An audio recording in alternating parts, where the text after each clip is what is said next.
Hi, it's me again with CorelDraw tips and tricks. A couple of days ago, I made a video about this, and I used two examples, and then a viewer or subscriber got me into another little tip that I might not be aware of, so I'm going to change my nudge factor like 8 inches.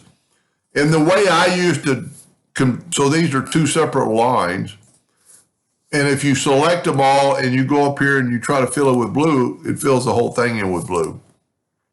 So in the past, and I still will use it most of the time, I'm going to fill this in and then nudge it down. I didn't mean to nudge it that far.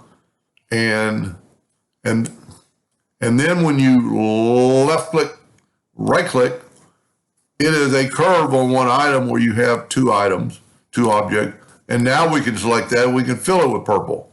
The other way I did it the other day was I took both of them and I went up and I trimmed it. The only thing bad with trim is you have to remove that other line and then you can turn it into a blue line. The viewer subscriber gave me a little tip and I guess I didn't know it or didn't think about it. You can go Control L, which is combine. So if you go to object, of course it's not highlighted because it's, let me zoom in here a little bit.